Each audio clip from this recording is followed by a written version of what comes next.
Hey everybody, it's Jeff Messer with Issues With, and this is another breakdown. We're doing such a good job. We're doing weekly shows now, and we have actually maintained a schedule. So brownie points for us. But thanks for tuning in and joining us right here on the live stream. This week we've got some special guests with us. Yes, there we go, leaning in. Special guests. Sean McArdle and John Judy are joining us here live via satellite, some sort, live via internet, ever how that works out. It's really good to see you guys. Thanks for choosing to join us sight unseen. You have no idea. You have no idea what kind of torture awaits.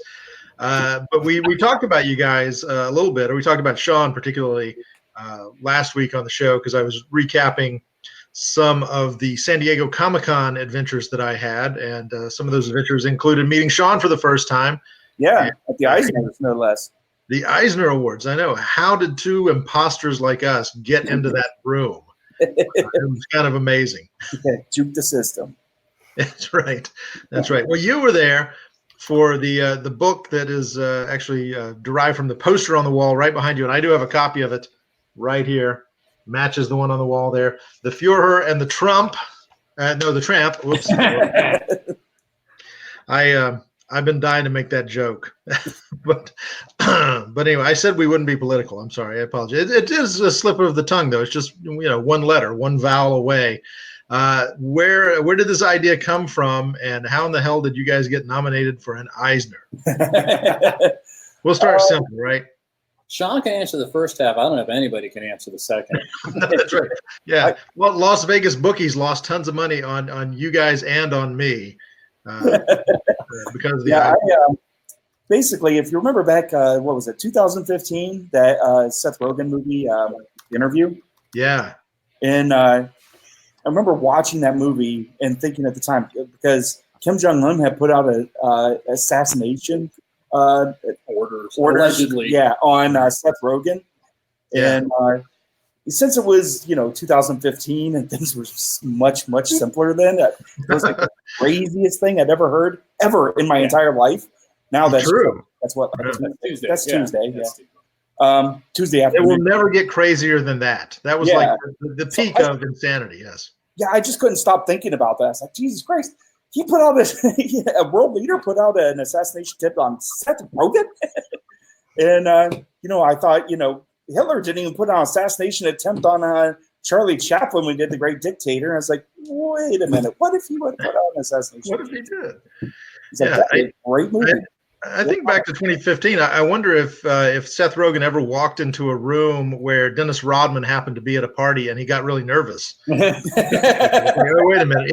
That's the kind of unease that came out of that whole interview thing, right? Yeah. That's our next book. Your next book. Yes. Whoops! Spoiler alert! Spoiler alert! Rogen and the Rodman. Yeah. Fighting crime together. Will they kill each other first? You didn't introduce me, but I am going to jump in here. I went right ahead. There's Jack over there. Jack in the corner drinking. Yeah. Hold on. This week's sponsor, by the way, is a really big, whatever that is, Lunazul. I was hosting something. I bought margarita mix and bought too much. But I want to say to both of you guys, thank you for joining in and doing this with us this week. It's been an absolute pleasure digging through all your content. And just for people at home who don't know, the first thing we popped up there, this guy, that's the very first issue, right? Yeah, that's the cover to the first issue in the trade. But yeah, it was a 5-issue series. I always look for reasons to work with John or convince him to work with me, basically. And that was one of the reasons I picked this, because he's a big Charlie Chaplin fan. And whenever I pitched it to him, very rarely do I get this, but if I get John to go like this and lick his top teeth right here and think about it, I know it's a good idea. And that's only twice ever did he ever do that. And this was the second time. So then we started applying it out, writing it together, and worked with Dexter, who's from the Philippines, who did all the art. It took, that was 2015. It took me about a year to write and research it, and then about 2 years to actually draw it. and do the artwork. And then on top of that, we did a Kickstarter and put out the trade that you were holding. Yeah, yeah, and that was just about a year ago, right? Was when the Kickstarter was running. Yeah, it's almost exactly a year. Right. Oh, wow. Yeah. It's already been a year. Oh, yeah. Time It was flies. October, I think. Yeah, somewhere around then. So it's not been that long. No. And let's talk. I want to get people brought up to speed on how did you guys meet, and talk about how Dexter came into the picture. How did you find him as the artist? Well, John and I have known each other for years. Basically, we met at Tom's at the comic book store. Yeah, we bought our comics at the same place. And we'd argue, comics, Movies, TV. yeah. And we started collaborating on different things, different projects. And at the time, I was trying to draw them, but I ended up having my second child at the time, and I knew I wasn't going to be able to do everything. So we started. And I'm going to interrupt here because Sean does do damn near everything. Well, especially if he's doing childbirth on top of all of that. It was really hard. You got back in shape really quickly after that second child. So, Oh, he's totally nice. If being involved in the project, being part of the team and watching it, I know how many panels that Sean redrew himself and how many panels he touched up. And of course, he does the lettering and he does all the design work and the coloring of the covers. And he's currently coloring the internal pages for our official release next year. Sean could have been a one-man operation. He just wasn't confident enough in his artwork, and then life got him busy. And so he to go back to how your first question, how we started collaborating. Sean, and I don't know if you guys, I'm sure you heard of this, you're comics fans, you're aware, but it's been years and years and years. Remember Platinum Studios used to do their comic book challenge, I think they called it. Oh, right, yeah. Yeah, where every year, they would take like the top 4 entries and have people vote on them, and then the winner, they would give them a contract, and allegedly they published their book. I think they published one. Right.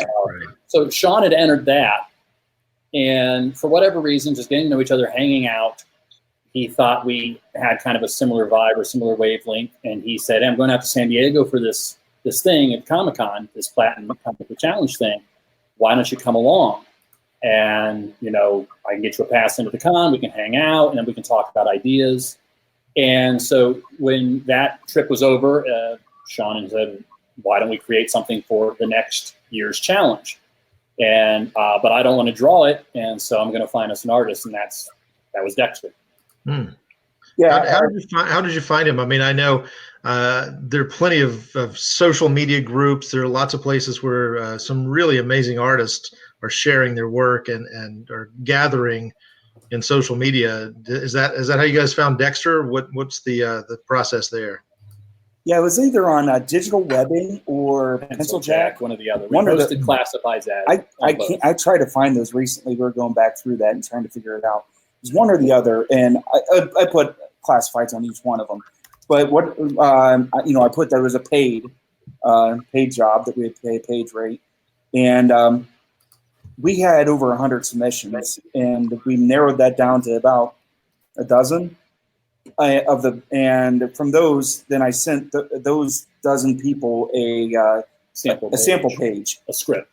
Just a script, and it had like an action, and it had some environments just to see the skill set, and then from those, I marked it all up in red because I want somebody I could collaborate with. I wanted to be able to I'd like a very, very collaborative process, and I know that most artists are very, very proprietary with their artwork. But I want something that's like, I don't like the way you foreshorten that hand, I'll just redraw it, or that I can say that I don't like the way you foreshorten that hand, or I don't like the way you laid out that page, and then go in there and kind of mess with it in Photoshop or just redraw it. And so I did that, and most of them kind of freaked out.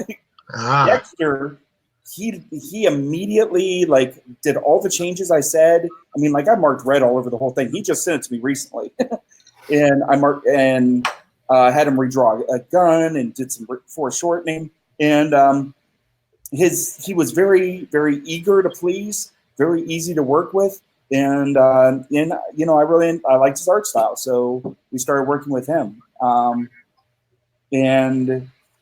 we did that platinum challenge. We got invited back again, and we were one of the finalists again, but we didn't win. Brandon Ralph liked our book, and I think that's true. a real yeah, that was cool. Brandon Ralph was there. Don't know if Ray's on. No, that was the year before. That was the year before, yeah. Yeah. But so then after that, then John, I was kind of dejected and stuff. Plus, also I had a newborn baby. Like literally during the voting of it is when my wife had our second child, and Wow. yeah. So I remember being at the hospital and they had the voting, and I felt like I let it down because for those like 3 or 4 days I didn't even get online and do any voting.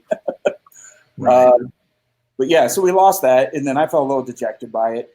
John took some of the contacts we had made out there and started working on a book. I think I remember a little differently than you. Maybe. Yeah. This was the first time I got this. The first time was this. John, whenever he uses any kind of analogy to talk about something, whether or not you understand these things or not, this is the analogy he uses. It's either going to be Bob Dylan, pro wrestling, or film noir. Whether or not you know anything about those two topics. David Lynch. Well, now with David Lynch, yeah. Yeah, David Lynch. Oh, okay. I was about to ask, when we talk about this film noir, what are we talking about here? Like, I mean, I'm a fan of the genre in general, but if I were to list the highlights, they would be very expected. I'm very bourgeois in my taste. Yeah, Raymond Chandler. Raymond Chandler, Dashiell Hammett. Houston's Maltese Falcon. Double Indemnity, Big Sleep. Double Indemnity, Big Sleep. What's that? Jules Descendant, Night in the City. Night in the City. Yeah, see, now you're speaking my language. Yeah. So yeah, we both have a mutual love of film noir and also classic Hollywood. So anyway, I just said, they say write what you know. So why don't you make a wrestling noir with Bob Dylan as a wrestler? I was like, forget about Bob Dylan, just do a wrestling noir. And he went. And there's another note to that story as well. You mentioned the contacts we had made going out to San Diego. The first time we met a fellow named Chip Mosher, who currently, I don't know, do you know Chip? No. Okay, a lot of people in the industry know Chip. Yeah, he's the editor and he gets around. Psychology now. Right. Okay. Yeah. I'm sorry, what's that? Yeah. No. Yeah. Now that you connect the two, it's like, right. Yeah. Yeah. So he's a big wig at Comixology now, and he was working for Boom when we met him. Gotcha. And so we met him the year before we had gone out there with our own book. We were out there the year before with Sean's book that was in the Platinum Challenge. We ended up meeting Chip. We exchanged contact information, and Chip would throw his bones every now and then. He gave Sean some lettering assignments, some lettering gigs, which was really cool because Sean got to work with Mark Wade when he was editor-in-chief at Boom on some lettering and some design stuff. And one of the things that Chip tipped me off to was that, and apparently it never happened, but that Boom was considering a noir anthology series with just like Will Eisner size or length short stories. And so I was thinking noir, a short story, what's something I can write that I could show Chip? And then Sean sort of said, why don't you do something with noir and wrestling? Which, as somebody that's a fan of Night in the City, I can't believe I didn't think of that. Right. But I didn't. So he suggested it. And so then, but that led to him creating Swerve, which it wasn't just a short story. He ended up making a 5-issue. Well, yeah, I wrote like a 7-page short story, and then Boom canned that project, and I thought, I think it's a pretty good story, and I think that it sets the foundation, or could set the foundation for a longer story. So I ended up doing 5. It was like 140-ish pages. I think I sent you some of those images too. Yeah. It's how much of it, so much of it years ago, and not that very long ago. As creators, you always feel as though, and I have to wait for them to give me permission to get into the club. Yeah, 100%. To create comics, to be a creator in the comic industry. So much of that is gone now, thanks to Kickstarter and other things like that, where the material rises to the top, the quality rises to the top, and I think we saw that with the Fuhrer and The Tramp getting nominated at the Eisners. People paid attention to it, and you almost don't need those publishers in order to get into the game these days, which is kind of reassuring and also terrifying, probably at the same time. Well, that was kind of part of it too. I've really changed my outlook on that, because while John was doing that, just finishing his Wrestling Noir, I probably did about 6 single shot issue ones and like pitches, Right. and didn't get anywhere with them. This one, I finally figured, it's like, man, if I would have just did what he did and just finish it, just do it for me, make a book that I want to exist on the shelves, not trying to guess what publishers want. You know, I don't see a book about Charlie Chaplin punching Hitler in the face. I want to see that book. So I did it for me, and it really changed my entire outlook. I think we had a lot of conversations about that. You know, me going through, you know, becoming a new father, you know, having going through a divorce and everything really got me to start rethinking my life and my values, and also creating stuff for myself instead of for another audience. And I think that's where at this level of, and I think at pretty much at any level really, but I really believe in creating stuff for you as the artist and as the first audience, first and foremost, not creating for somebody else. Yeah, no, I totally agree with that. I think, you know, writers, creators, people like that, you have to please yourself. You know, it's like, what do you love? And if you love it and you're creating it, it's going to shine through. It's going to show. The quality is going to be higher than if you're just gigging, you know, working for a company doing a backup story of a character you might not even care about or have ever known about. Your passion is kind of where it's at, I think. And if you like it, surely other people will like it too. You know. I think that's what it is. It's exactly what Field of Dreams is about. Build it and they will come. You know. So I built my book, and you know, so far people have come. So yeah. Exactly. Well, good. So you did, because I didn't really catch up to you until the graphic novel Kickstarter was going. Did you do each issue individually before you collected the graphic novel? How did you do that? What was the approach there? I did. I just did all. I did all 5 issues. I started doing it as a. I don't want to say I did it as a web comic because it was never the intended format, but I did that to kind of start creating a base for the Kickstarter and using it as a marketing so that people could see what it was about. So I started releasing a couple pages a week. At that point, I was nearly finished with it. But yeah, I didn't start marketing or anything beforehand because I think for me to keep that fire going, I can't just like go out there and start pushing it to our publishers and getting rejection. I've got to get that rejection part way down the road and get as much of it done as possible, if not the entire thing, before I get there, because I don't want anything to like interrupt my own process and myself and have me second guess for myself. Right. Otherwise, it never gets done. Otherwise, it never gets done. That's what happened the other 6 times. Yeah. No, I mean, that's the thing is that, you know, somebody who doesn't have a sense of what you're trying to do could look at it and reject it. And just because it's not their thing doesn't mean that it's not valid. And so by not allowing yourself to bump up against those walls, I think was a good thing because you could stay positive. And I think positivity is kind of the key here, where you're still inspired and you're not discouraged as you're telling it. And it really comes across in the story and in the pages. I mean, I can see, you know, I loved it. I read it. I think I read it the same night that I got it from the Kickstarter. And it was just, I could see the joy that went into making this book. You can tell you're in love with the genre and everything else that goes along with it. But there's a real, you know, I mean, I'll go back to one of the greatest movies of all time, which was a throwback to those types of eras. It was Raiders of the Lost Ark. I had a real kind of Raiders of the Lost Ark kind of feel when I was reading it. That was by design. Yeah. Oh, totally. And it really comes across that way.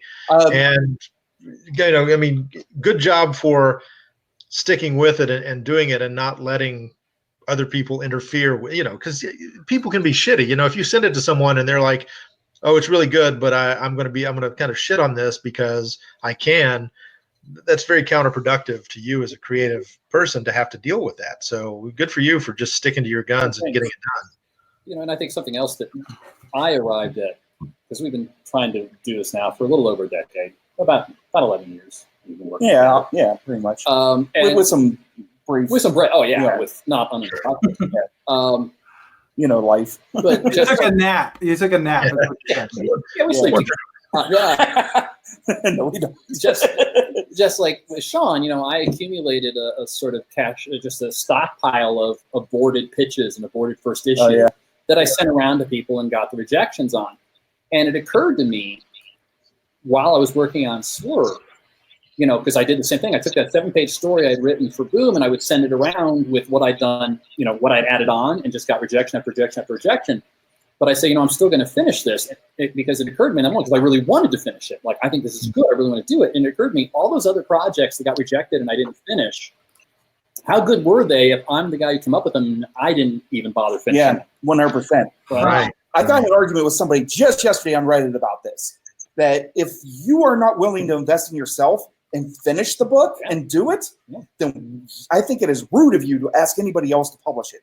That you have to be the one to drive it. You have to say, like, I cannot live unless this thing gets done. Like, I would never finish I want to this. hold it in. I want to hold it in my hands. I would never Right. finish this, but you should go ahead and finish it. Yeah, exactly. Bullshit. I think that's Yeah, bullshit. yeah. Oh, totally. No, I agree. And there's something about believing in yourself and not necessarily needing those other people to validate it for it to be valid, in the world as far as creativity goes. And again, it's to each individual taste. There is an audience out there that thinks like you do, that looks for the types of things that you look for. And it's just because it's not a demographic that some of these companies are looking to try and please doesn't mean that it's wrong. Right. And you might not find your audience, right? That's the scary part of if you build it, they will come, is sometimes you build it and they don't come. Sure. Or they don't come in your time or whatever. Right. So if you get in that head game, though, where you're sort of trying second guessing yourself, like, will the reader like this more or that more? Will the editor like this more or that more? You're not telling your own story anymore. And so now your passion isn't telling your story. Your passion is trying to make other people happy. Well, People that are in your brain that don't even your brain, exist. they're not even real. Yeah. And if that's your passion, fine, but you're never going to finish any books that way. And Right. so make the goal, I like this, I'm passionate about this, I'm going to finish this, and hopefully the audience comes. But you know what, if they don't, I'll build something else. Maybe they'll come to that. Make your barometer of success holding the damn thing in your hands. Yeah. That was my barometer of success. I wanted this thing to exist. I wanted to hold it in my hands. I wanted to put it on my bookshelf. That was the level of success that I needed. And I got that. Yeah. And then Everything else is gravy on top of and it. then you get the Eisner nomination. It's like, holy hell. Right. But none of that happens if you don't sit down yourself and go, no. I believe in this. I'm going to, or Sean, Sean. I believe in this. I'm going to finish it. Barely saw your mouth moving. It was great. No, and I think the Eisners, and Sean and I commiserated at the Eisners, both as losers at the Eisners. We were losers. We were there. I joke. I joke. Yeah, I think both of us were like kids in a candy store. Oh, yeah. We were there. And, I've joked about it. I feel like an imposter, but once I was there, once we went through the entire evening, and it was a long evening, I'm like, I'm not an imposter. We're here for a reason. We're legitimately here.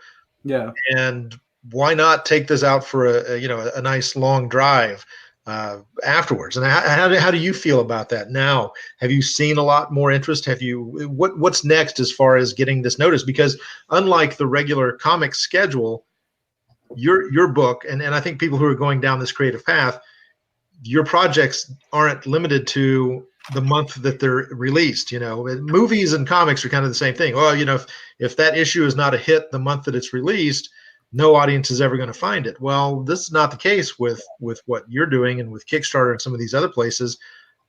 These books have longer shelf lives, if you will. Now it's almost a year later since the Kickstarter started. You've got to have some renewed interest in the book, I would think, right? Well, yeah, we have a publisher. We signed with SourcePoint. Well, with Comics Experience, and they're publishing through SourcePoint. And Andy Schmidt had consulted with us and edited the book. I don't know. Do you know Andy? I don't know. Andy was an editor at Marvel. He was actually the brains behind Annihilation, and was an editor on Civil War. He was at Marvel for 10 years, something like that. And then he went out. He worked at Hasbro for a while and a couple other places. Now he has his own company called Comics Experience, where he does Boom. But he does like his own. He has this company where he does workshops on making comics and creating comics. And so under his banner, he publishes some of His alumni. Yeah, his alumni. Mhm. And so yeah, we're going through SourcePoint. And to tie all this together, that's right. We first worked with Andy on the book that Sean and I were working on to pitch at the Platinum Comic Book Challenge. When he had his book up in the finals and then said to me, hey, why don't you and I do something together? And I've heard of this Andy Schmidt guy. We could hire him and work with him as a consultant. Yeah, and that was pre-Comics Experience, I think. Yes, it was. Yeah. Yeah. So we were one of his first consultants. Yeah. So we've had a relationship with Andy for years. And he's great. He's really helped us become the storytellers that we are, and marketing, and all the other facets of comics. Well, clearly he saw something in you guys and in this project that's worth investing in over the long haul. I think it's hard to have longevity in the comic industry for a lot of people, but somebody like Andy looking at this kind of going, all right, these guys have got the real goods. I mean, there's all kinds of flash in the pan artists and writers who show up and are gone in a few years, but you guys clearly have it in your bloodstream, and maybe that's what Andy saw, the storytelling. And I think that's my big thing too, is too many people lose sight of the fact that, you're a storyteller, you're telling a story, not necessarily, oh, I'm a writer or an artiste or whatever, don't necessarily have an ego with it, but just be there for the story. You're serving the story, you're passionate about the stuff. A writer writes what they know best, and your passions come rising to the top. So I think he probably recognized that in you guys. Yeah, I think so, and I like to think so. Another thing that I really like to do is I like to help other creators, and that's beyond just like getting arguments with them on Reddit. But I mapped out my own process and I put it on the website. It's on fuhreranddthetramp.com, and that process that I built, and I used to be very much like free form and very undisciplined. John's background, he's about ready to get his doctorate. So his background is in writing and in English and journalism. So I kind of slipstreamed a lot with him and learned how to structure a story and how to tell a story. So whenever we talk about just like, doing it for yourself, that doesn't mean do it completely undisciplined. Part of doing it for yourself is also like becoming a good arbiter of taste and just understanding what is good, what works, why it works, how it works, and understand the structure. Take down the things that you do like and breaking it apart, seeing how it works. All that through your own subjective lenses. Right. What works for you? What's good taste for you? And then understand why does that impact me? So what I did was I broke down a process whenever I first started doing this, and it just became this working in like in 3-act structures. So not only is each story arc 3 acts, within each issue it's 3 acts, and within each one of those acts there are 3 acts, and just keep breaking it down that way so that I know on each page, am I in the middle of this scene? Am I at the beginning of this scene? Am I at the end of this scene? Where am I going? Where do I need to have a turn? Where do I need to keep the momentum going? Where do I need to, like, if you start a scene with a positive, you got to end it on a negative, so that it feels like there's forward momentum. By building that whole structure down and mapping out my entire story, but breaking it in all these series of beginning, middle, and ends with positive and negative charges throughout the entire story. I think it's one thing that kept me on track to finish this book, but also I never got lost in the weeds. I never got lost in that second act like I did with everything else. I knew where it had to go, and if I ever did get a little bit lost, I knew, okay, well, this scene requires us to go in this direction because that is the forward momentum of the story. And I broke down things like Raiders of the Lost Ark. That rewatching that whenever they did the Fathom events and they reshowed it, the 30th or 35th anniversaries they did.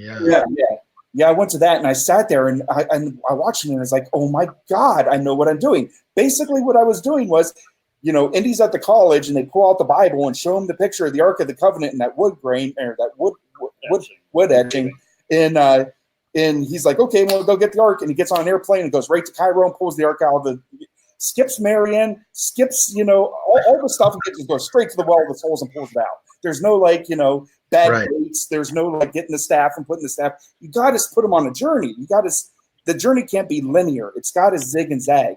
You've got to go. Right. You can't just go from beginning to the end. You've got to go on a weaving journey. He's got to go find Marion and the amulets. He's got to take the amulet and he's got to go and put it in the staff. And shining through. Then you got to get the monkey's got to die. Marion's got to go.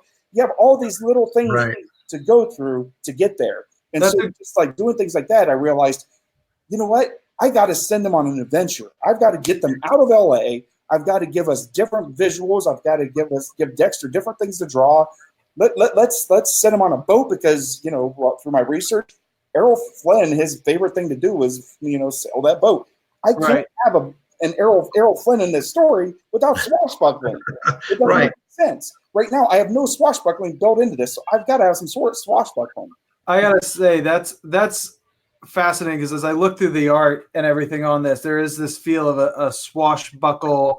I mean, the covers that I'm seeing and the artwork, and it's if anybody's a fan, I think of this time period. I don't know, fictionalized. This is great stuff. This is awesome stuff. I mean, it's been a blast. But hearing you talk about Indiana Jones, I have to say, I mean, that's a great film because they have multiple starts in a sense. I think everybody's caught that movie on TV. You're clicking around and it pops up, and you can get a feeling depending on where you come into the movie that you're at the start of the film. Right. It might not be the start of the film at all. Like the whole scene with Marion where she's drinking against that big. I think is she in Thailand? No, she's in the Nepal. Yeah.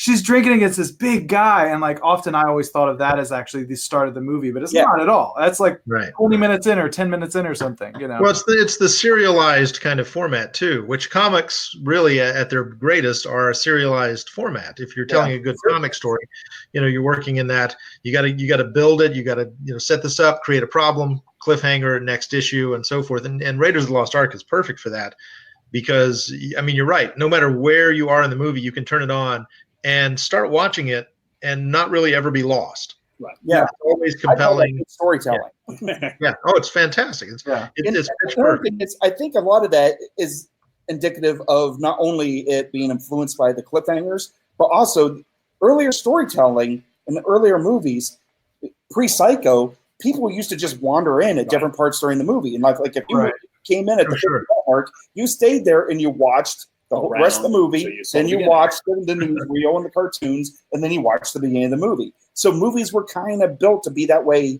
to begin with. And then post-Psycho, whenever Alfred Hitchcock, said nobody can enter the movie once it started, and that became the new format and new Hollywood, we kind of got away from that kind of storytelling.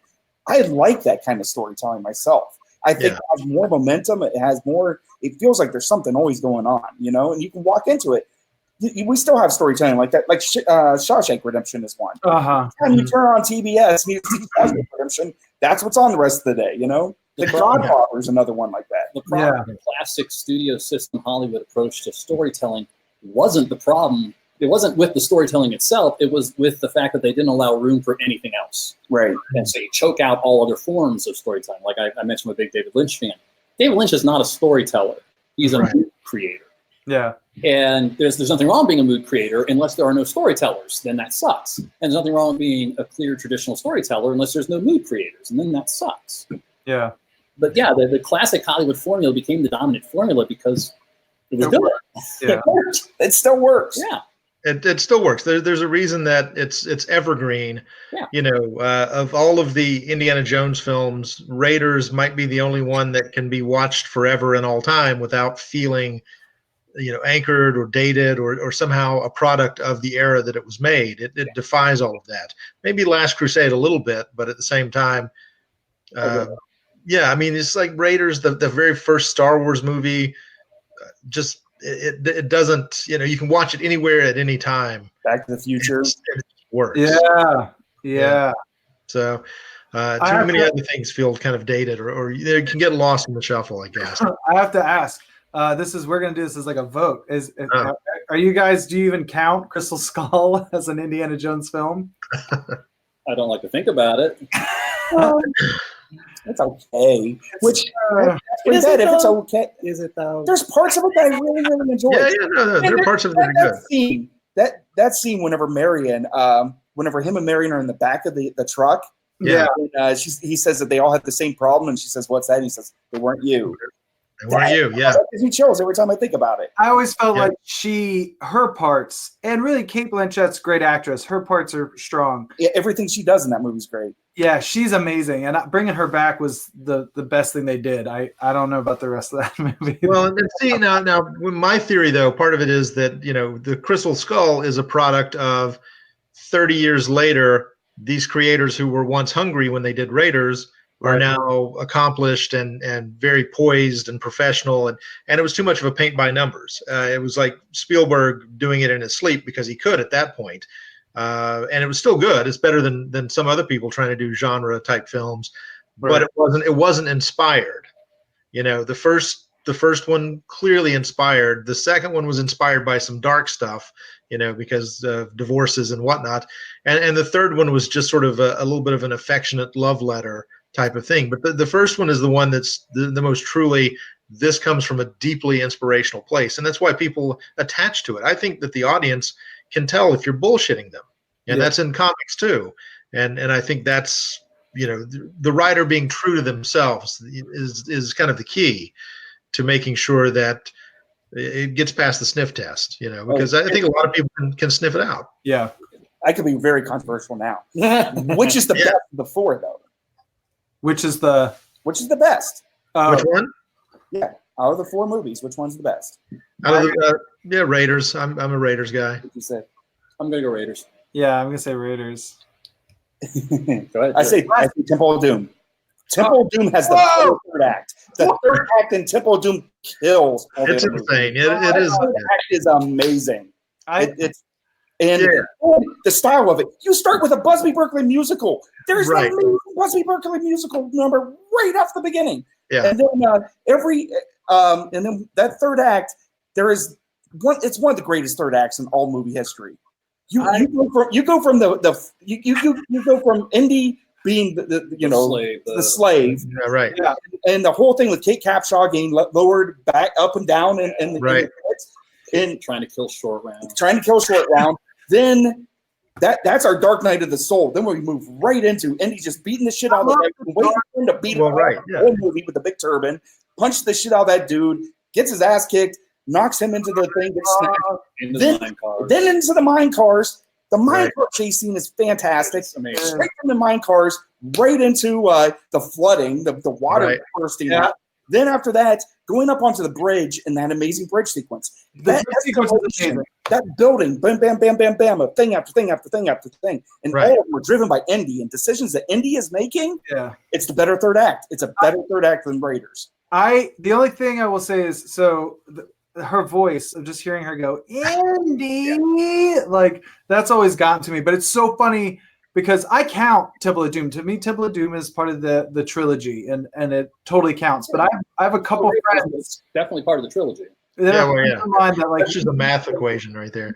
Arguments about Temple of Doom. Like Temple of Doom doesn't even count. It's bullshit. I hate it. I can't. I love Temple of Doom.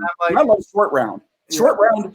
If you're making those serials like that, Short Round is Robin. Short Round is Bucky. Yeah. He is the kid's sidekick. I love Short Round. You're absolutely right. You're right about how entertaining the third act of Temple of Doom is. I want to step in though and defend the third act of Raiders. And one of the things that bothers me is you keep saying that Temple has the better third act. Temple has the better third act for what Temple is doing. Right. But Raiders had the better third act for what Raiders is doing. So to me, Raiders ultimately becomes about a man who is struggling. He constantly wants to acquire knowledge. He constantly wants to make order and sense of the universe. Having to accept the fact that the universe is larger and more majestic than he'll ever be able to encapsulate, and that ultimately, whatever his plans and whatever the plans of the Third Reich, there is some being in control that's going to have the final say. Right. So, Indy, you don't get to have the say in this third act. This is God's third act. Temple of Doom So is indie. So it's a literal Deus Ex Machina. Yeah. Well, and that's true. Yeah, the Raiders of the Lost Ark. The end of the second act is the high point of the action in the movie. Right. The third act is the consequences Yes. of the action. Yes. And from a storytelling standpoint, I mean, they couldn't have done it any other way. They couldn't have added, an extended action sequence at the end because of what the script was trying to accomplish. I think Temple of Doom obviously set out to be wall-to-wall serialized action adventure. And And at that point, they had perfected the craft. They And knew there's- exactly what they were doing, and yeah, it is relentlessly exciting. There's like an era here too that I think that these films are kind of flashing back to, whether you're talking about filmmaking or storytelling or pulp comics or that storytelling style. I think is lost on a lot of people. I think a lot of people I hear complain about Temple of Doom or about a specific one of those first three. I think to myself, well, there's a lot of stuff you probably haven't seen. You're not getting like Short Round. You don't get because he's supposed to be ridiculous, kind of. He's that character. He has a box on his foot and he's driving the car. Exactly. Yeah, it's like camp, kind of. Yeah. So I kind of always flash back to that. But I want to say, while I've got it up on screen here, I want to throw this up here. I saw this cover, and it like really jumped out at me. And by jumped out at me, I guess all I'm saying is I saw this and I thought very Errol Flynn, and I didn't know. I just was curious about the inspiration on this particular one, and what people who maybe don't know this work yet, may not see when they see this. Well, let's see. So it's the third issue. They're out on the sea. I'm trying to make it iconic. I wanted it to look like a movie poster, going very Drew Struzan with it. Very Indiana Jones with it. The layout is very influenced by Wolverine #1. And I laid it out like Dexter and I worked on it together, but I wanted all the pyramid, that strong pyramid, Arrow up front. This is his time to shine. First issue has all three of them. Charlie's in the front. Second one's Hetty. This one, I wanted Arrow front and center. And if you look at all the diagonals are pushing up toward Arrow. And also the cross T of the masts, everything points to his head. So I was pretty happy the way that one turned out from a design composition standpoint. And also then the coloring, using cool colors for the sky and warm colors on the main characters, cool colors on the Nazi, whatever they are. Yeah, and to me, as someone who was not involved in the plotting or the scripting of that issue, well, the vast majority of that issue, or in the design of that cover, it works so well because, as you said, this cover, this is Errol's moment, and you've got everything, as you say, pointing to that face, and that face is that perfect shit-eating, totally cocky, I am so in control of everything Errol Flynn face. And so when you see him surrounded by darkness, by threats, by Charlie reacting comically cowardly, and then that face that just says, this is fun. Yeah. It really sells like that sense of the swashbuckling adventure. Well, that was part of it too. Whenever I was trying to come up with, and we went through a couple of different iterations of who we'd have helping them and how much of a role that they would actually play. But I really wanted to go with Luke, Leia, and Han, love triangle. So Errol's totally playing the Han role. Charlie's Luke and Leia's Hetty. And, trying to make, trying to create an imbalance there of Hetty being a little bit more than even Leia is like this strong female role that doesn't need the boys, Yeah. And I found Hetty. She's become very popular lately, but at the time, I had just heard about her on NPR. I had known of her, but I think it was around 2014, 15 is whenever the Freedom of Information Act, they released all those documents, and everybody found out that she had invented Wi-Fi. Oh, right. Yeah. And so that I thought was fascinating. It's like right there, I was like, okay, she's in my book. Yeah. At one time, I think we talked about Clark Gable because he was in World War II. But then we decided to play with the Errol Flynn. Well, no, originally we did talk about him being a Nazi spy. Yeah. So Errol, in my memory, Errol was in the mix right from the beginning because we had this discussion about, well, if you're telling a story about Nazis in classic Hollywood, and there's that old urban legend or whatever that Errol Flynn was a covert or secret Nazi, like you almost have to play with that. You almost at least have to acknowledge it. You have to do something with it. And I had, after reading his autobiography, I just could not believe that at all. The reason why is he literally sticks his neck out for nobody. The guy was not a nice guy. He was an awesome guy, but he was not a nice guy. Awesome of all guys. You can be both at the same time. Yeah. It was very much on from New Hope. He was in it for himself, you know. And so I tried to play with that too, and also tip into his insecurities too. And I think that was whenever the book clicked the most for me, and whenever I had this moment where I just felt like the book was telling itself, was whenever Errol came alive. When he really came alive in this book.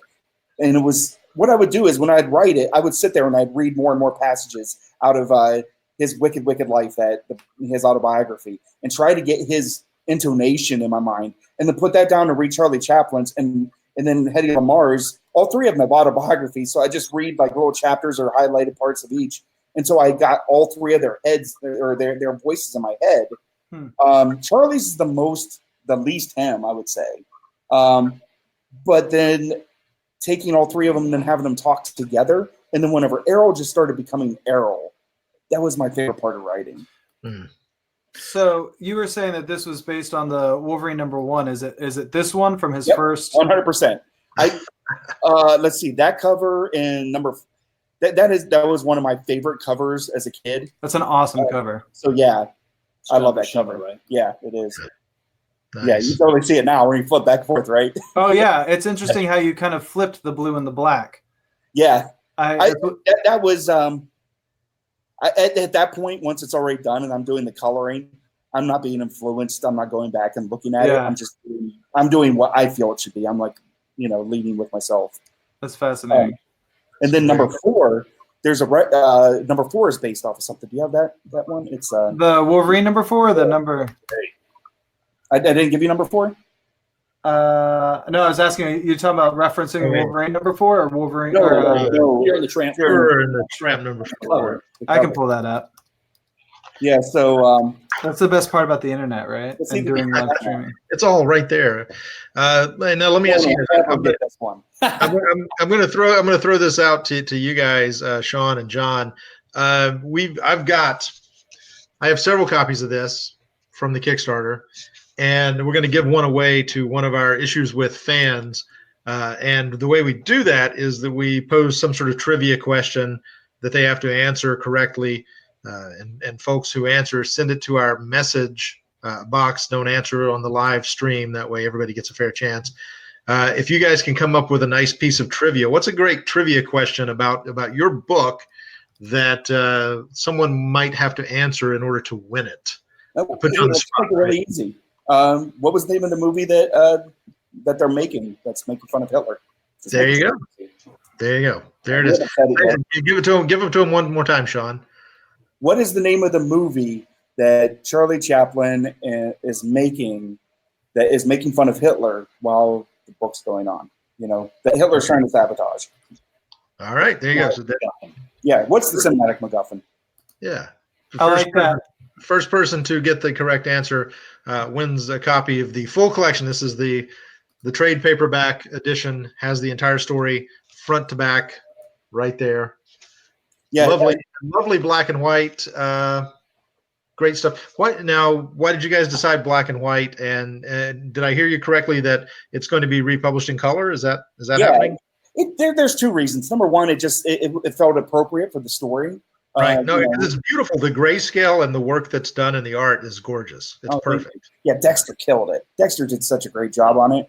And then I went back in and I like getting my fingers all over it. So I did all the grayscales and stuff. Dexter started doing more and more grayscales as we went along and, doing some of his washes. But then I would do some watercolor washes on top of that. I knew that I knew that my process was going to be this, that I was going to put it out online just to build a following, do a Kickstarter, and then print it myself. And then I was going to take that to publishers. And I knew it would be more cost effective. It was going to be black and white. So that was a reason that I chose black and white. So if I had to print it myself, worst case scenario to me was nobody wants to see this thing. Kickstarter fails. I have to print this thing myself. It's going to be cheaper if I print it black and white. Black and white, right. Plus, also, it just felt period specific. You know, all Chaplin's movies are black and white. Right. Most of the Errol Flynn's, you know, up to Robin Hood. You know, Seahawk was black and white. Captain Blood was black and white. It gives it a period feel for sure, and I think that's perfect. It's appropriate. I'm actually not sure how I feel about the fact that it'll be out in color at some point. Oh well, I'm coloring it, so okay, I trust you. I did a Martin Scorsese on this one, like how he did with Aviator, and did like different eras with different kinds of coloring technology. So the beginning I tried to do. I kind of got away from it because I just had I had to dip into what I thought looked good.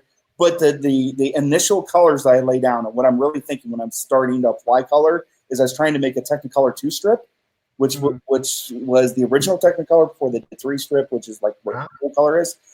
Technicolor 2 strip was only green and red, so you'll see like a lot of like teals and oranges and pinks, and like not any blues in any of the images. And that was like early 30s work. So I'm still playing around with that. Now I'm using like Technicolor,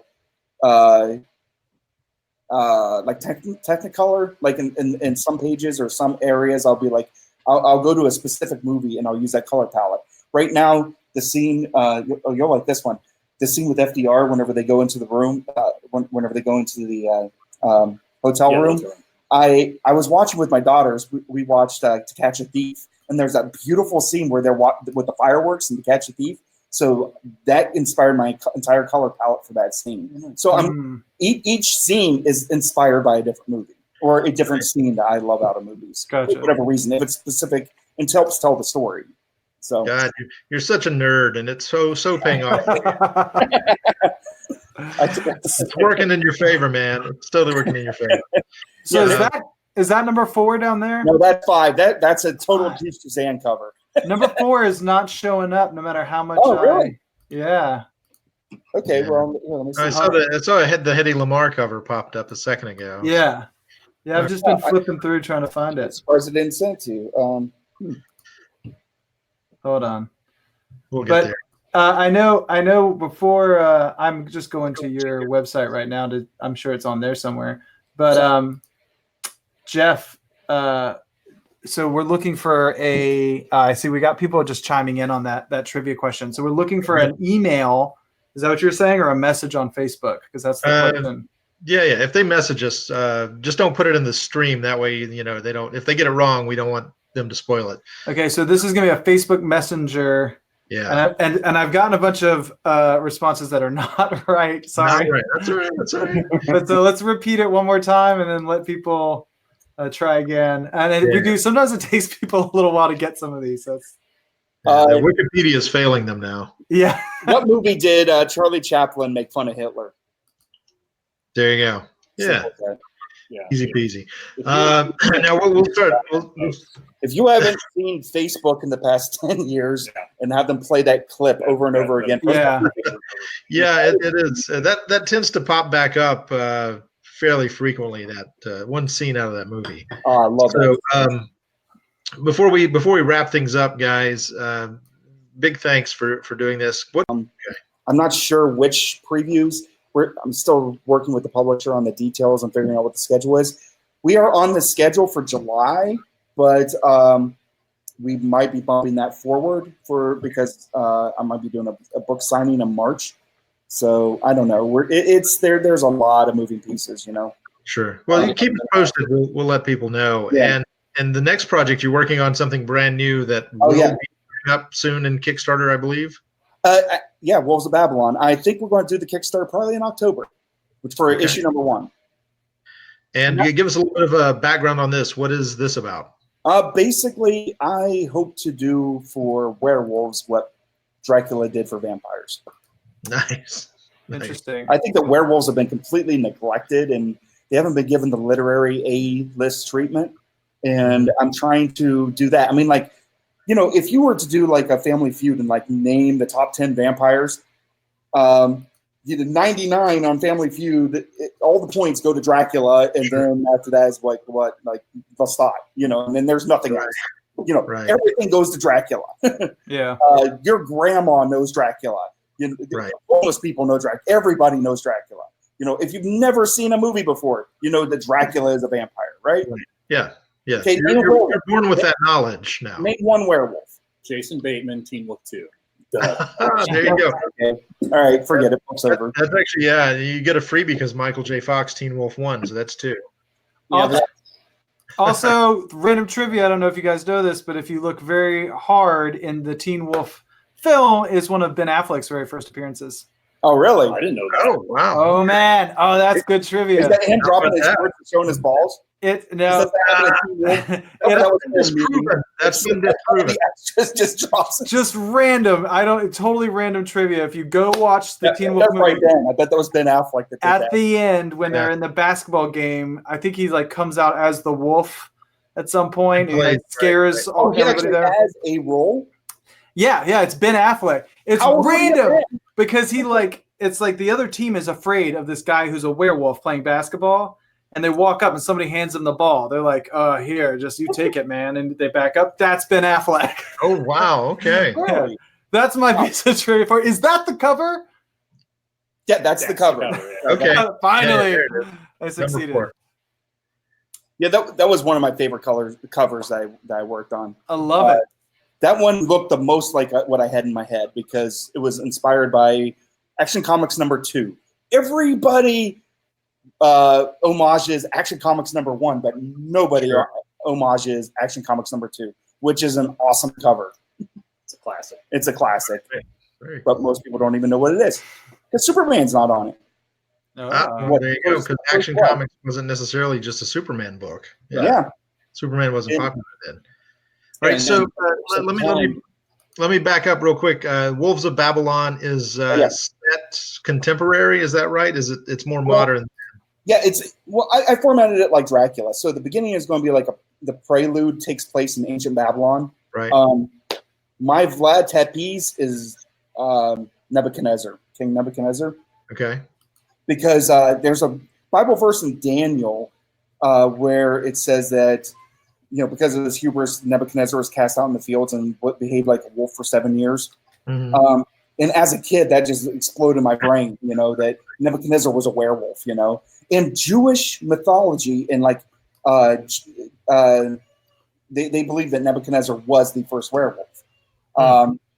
And so in my story, just like Bram Stoker used Vlad Tepes as an inspiration for Dracula, I'm using Nebuchadnezzar. And just like in Dracula, you know, you have Francis Ford Coppola's Dracula, where it starts with the prelude, and you see Gary Oldman Dracula going and being a badass, and then Winona Ryder killing herself, and then like to the future, 400 years or to, you know, at that time, present day to Bram Stoker, London. Sure. Well, I'm doing the same thing. So it's like how the past, you know, ripples, but the main story, the A story, takes place in present day. It's so yeah. Well, we look forward to sharing that with all of the people who are following us, and it looks really, really good. There's a werewolf. There it is. There's a werewolf. That's him being Christopher's hubris. Yep, looks great. Being really naughty. So before we let you guys out of here, how do people follow you? How do they keep up with your antics? We'll share things, but just in case they want to independently seek you guys out to stalk you or to fans or whatever, what's the best way they can find you guys? Probably Facebook or Instagram. Okay. I would say Facebook if you look up Fuhrer and The Tramp.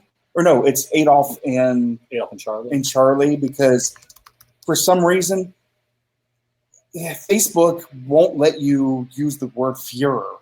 Or maybe it's Tramp. I don't know. I was going to say, no, it's Fuhrer. They literally won't let me name it Fuhrer, and I went back and forth with them about it because but this is like 2015. I tried to secure that and they wouldn't let me use Fuhrer. This is before Nazis became like a thing again.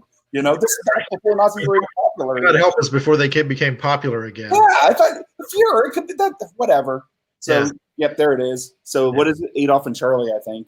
It's the Fuhrer and the Tramp. Oh, you can't just search. It's Adolf. They wouldn't let you do, I'm guessing. Oh, wait, no, it's Adolf and Charlie. They'll let me do that. Oh, so Hitler. So you need to come like this. I don't understand their algorithm. But then the other one is Wolves of Babylon. If you search Wolves of Babylon. But generally, Sean cross posts. So if you follow the one page, you'll get links to the other. So if you find the one, you can find the other. Yep, good stuff. Just showing you what it looks like. No, thank you. Easy enough to find. There, people are saying you don't find it. But we encourage people to follow it and check it out. That's I think I stumbled across you on Facebook at some point, Sean, toward the end of when you were putting those online, right before the Kickstarter started. So I'm so very glad that I did. Yeah. Mainly because I had someone that I felt a tight camaraderie with, even though we had never met when we were in the room at the Eisners together. There was a certain sense of, dude, somehow we got in here and I was rooting for you and I know you were rooting for me. And totally. Didn't do a damn thing. Man, I loved your vest and that your wife, she was wearing a matching dress to your vest. That was awesome. Oh, the Star Wars, yeah. That was her idea. Matching vest and dress. They were made. I work around theater a lot. My wife knows plenty of people who are handy with a needle. So that was great. They were both Star Wars themed. That was really, really cool. It was totally her idea. She was like, "Oh, she originally wanted to do The Walking Dead, but we couldn't find enough of the right fabric, so we went Star Wars, classic." Well, yeah, it was really great seeing you there. And hey, our tables right next to each other. I know, it's fantastic. It was a fantastic evening. We got to watch two members of the state, Reno 911, introduce the whole thing. Yeah. Ernie Hudson. Let's have the whole BIP experience. Oh my God, and so many great speeches. Gosh, Bill especially. Yeah, and that's an inside joke.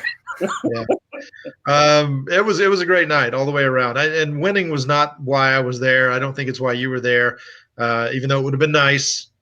But just being there was a validation that we're doing the right thing.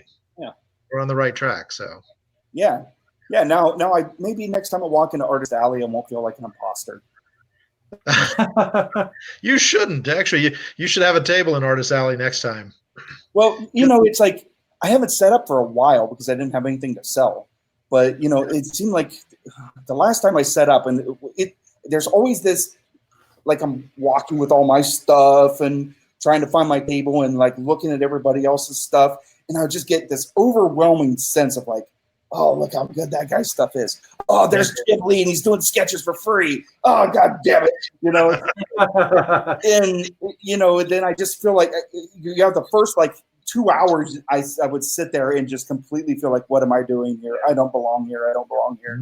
No, man. I wandered over there. Next time. Yeah, I wandered over there on Saturday when I just, the pressure was off after the Eisners. I went and just fanboyed on Saturday.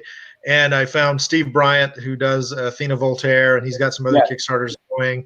The guys who did the Kickstarter for the book White Ash, I picked up a hardcover from them. There's a real camaraderie in that Artist Alley now of people who are doing it their own way. They're not obeying the strict rules of how you write or draw or publish or produce a comic book. They have an idea, they have a creative passion, and they say, fuck it, I'm just going to do it. Yeah. And they're making their own way, and they're making their own careers, and they seem to be pretty satisfied as you guys do. And I have to say, keep it up. Kudos. It's an inspiration to me to see what you guys are doing. As I stick my toe into the publishing world as well, it's like this can be done. 10 years ago, it would have seemed impossible, but what you guys are doing is you're representatives of a new path forward, and I think a lot of people find hope in that. So keep it up. Well, I hope so, and that's one of the things I would like to encourage everybody is that if you have this passion, you want to do it, and it keeps you up at night, and it's 2 o'clock in the morning, you can't sleep because you can't stop thinking about your dumb story, and you feel possessed by it. Then do whatever it takes to get it out for you. Don't make it for somebody else. You make it for yourself, and you can do that. even if you have to hire an artist, you can leverage the dollar against the Filipino peso pretty easily, and you can pay for art that you really can't afford because of the exchange rate. You can find somebody else that's very hungry in wanting work and wanting that doesn't have an opportunity, doesn't have the opportunities that you do in like Brazil or Argentina or the Philippines. I see all these great artists in all these different areas like that. Make that connection, and it's a relationship. Create that relationship. One of the best things we talk about the comic, and the most successful thing out of this is our relationship with Dexter. I consider him a brother, and I feel that I have impacted his life. I have made his life immeasurably better. He works full time doing comics now. Whenever we first met him, he was working. He had a 9 to 5. Had a 9 to 5. He was a graphic artist. But now he is working not only as being able to support his families, send his kids to private school, and live a lifestyle that he wouldn't live having the job he had before. And he gets to make comics all day. Pretty damn cool. He has his own struggles, and he has his own difficulties, and some health issues and things. But I still feel like I made an impact on this guy's life, and it's extremely rewarding to make that. Anybody can do that. Go out there and find somebody that you can collaborate with on the other side of the planet, and you can afford it too. The way you afford it is, look at all the stuff that you spend money on, buying video games, comic books. No, that's what I would do. It's like, if there was like a new video game that was $60, I would look at it, it's like, oh, that's like 3 pages. At that time we're paying $20 a page. Not anymore. Not anymore. Not anymore. Right. Yeah. At that time, at the beginning, 10 years ago, it was $20 a page. And I was like, that's 3 pages if I buy that Red Dead Redemption game, or if I buy my pull list this month. That's 10 pages, everything started going to McDonald's. Then it's like, we're just going out to eat. It's like, well, if I'm going to throw $20 down on the table at McDonald's, there's a page, well, I'm not going to go out to eat today because that's a page. And everything was calculating pages to me. And if you don't want to make those kinds of changes or sacrifices, then maybe you don't want to do this. Yeah, exactly. If you're not going to make that sacrifice, you got to be hungry and not for McDonald's, right? Yeah, exactly. There you go. And to say, because you talked about sort of feeling like you belong after the Eisner ceremony. Yeah. I say I felt the same way, because I felt for the last decade, as much fun as it's been a blast. I've always felt like I was cosplaying a writer. So we would set up at cons, and Sean would sell sketches, and he'd be busy all day, because everybody's fascinated by artists, right? Sure. Yeah. And I'm just sitting there going, I'm a writer. I mean, I've only been paid very little to do it, but I'm a writer. And it's sort of like, yeah, sure you are. And, the Beatles were a garage band up until the day they weren't. And I was cosplaying a writer up until that night. I'm a writer now. It's legit. You've been accepted into the club, and you too. And you guys belong there. Yeah, it's like I feel like we belong there, and I appreciate what Sean had to say a few minutes ago, because I'm not going to waste this opportunity, and I can tell you guys aren't either. This is going to inspire you to do bigger and better and more. It's not time to rest. It's time to actually really pour on the gas. Well, I can see the exhaustion in Sean's face. I'm preparing to defend my dissertation in October. Good luck. Thank you. Oh, so somebody's asking about the ground down. Somebody's asking about the question again.